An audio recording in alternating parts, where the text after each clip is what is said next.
On est où là, Catel? On est dans la cage aux merveilles. Chaque objet, j'ai vu un enfant derrière. J'ai même pas vu un maire. Et je suis allée en lui disant « Alors, on se prend pour le bon Dieu ?» Et c'était le maire communiste de la région. Et toute la salle a rigolé. Tu lui as fait ça avec le cadre là? Avec le cadre là, sortir du cadre.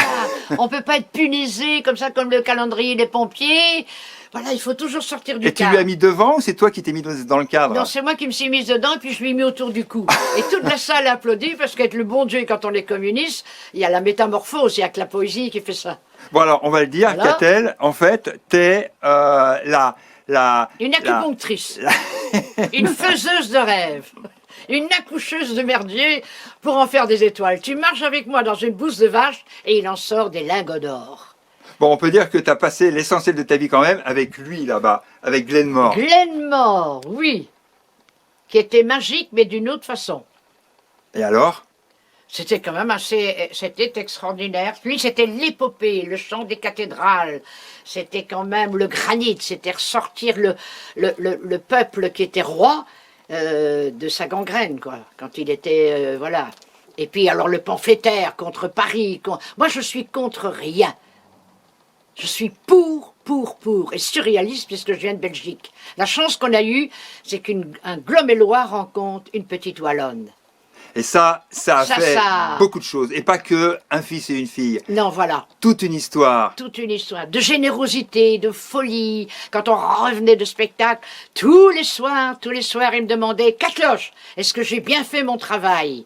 Et si je disais oui, j'avais 2 œufs sous le plat, des frites le soir en rentrant, et je m'asseyais comme une reine. Alors, c'était ici, quand même une épopée extraordinaire, et marrante, et très dure.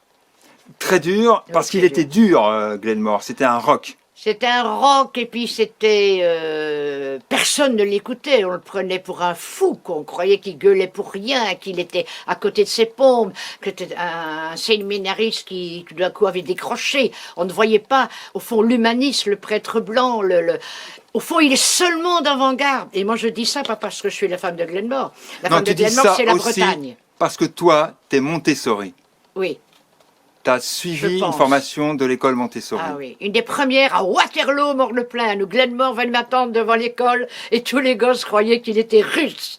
Et il était fou furieux parce qu'il dit « Je suis pas russe, je suis breton, c'est pire ». Et il m'attendait devant l'école et il buvait 10 bières belges à 2 francs.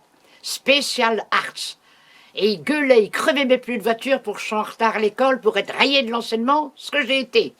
Sauf que par la suite, ça a été moins tendre, moins rose avec lui. Moins rose. Surtout quand la notoriété est arrivée. Quand la notoriété arrive, que tu sois français ou breton, ça te tape quand même un peu sur le système. On dit que c'était l'homme plus que l'artiste qui, au final, t'a fait un peu souffrir, quoi. Oui, mais je n'ai jamais quitté Glenmore. J'ai quitté Émile Lescan. Tout à fait différent. Il y avait une ambiguïté entre Glenmore, que je n'ai jamais quitté, Je suis la seule à lire les poèmes de Glenmore, à le défendre. J'ai quitté Émile Lescan, qui était très ambigu, très... Je ne sais pas, il avait une revanche, à mon avis, à prendre. Il me disait, quand j'étais au séminaire, on me donnait des souliers. Et ces cons-là, ils ne prenaient même pas ma pointure. Alors quand je revenais du séminaire à Rostrana, j'avais les pieds en sang, donc il avait une revanche à prendre sur les bourgeoises. Alors quand il a été connu, chaque bourgeoise était émerveillée devant ses yeux de chanteur. Léo Ferré, avec qui j'ai travaillé, que j'ai eu la chance d'avoir dans mon jardin, après son récital, il y avait 4 femmes qui l'attendaient dans le lit. Et personne ne pensait qu'il y avait sa compagne qui était en Italie, qui était en train de s'occuper de la vigne. Et à un moment donné, Milik... on le prenait pour un plouc de Glomel, nationaliste, terroriste, taliban, on me disait même ça, il y a 20 ans, 30 ans. On croyait qu'il avait un pétard, qu'il allait faire tout sauter.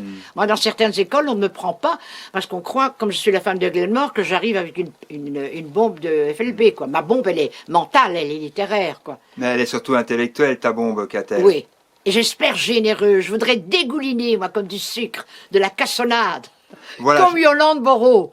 Que j'ai vu démarrer. Alors, elle est trempée dans une affaire de crime. Ah, Yolande Moreau, c'est ma déesse. Je voudrais être une betteravière, quoi. Mais tu l'es, parce qu'on va pas dire ton âge, mais tu es super jeune. Incroyable la pêche que tu peux avoir par rapport à tout aussi ce que tu as vécu. Oui, quand même. Voilà. Parce que tu vas encore en spectacle. Ah oui, je vais toujours, avec un petit peu de matériel, c'est presque rien. Et à Rostronin, à la mi-septembre. Le 19, à 16h38 précise, dans la chapelle de Locmaria, pour le patrimoine. Et le titre du spectacle, c'est « Non, je ne suis pas Stéphane Bern ». C'est comme ça que je l'ai appelé.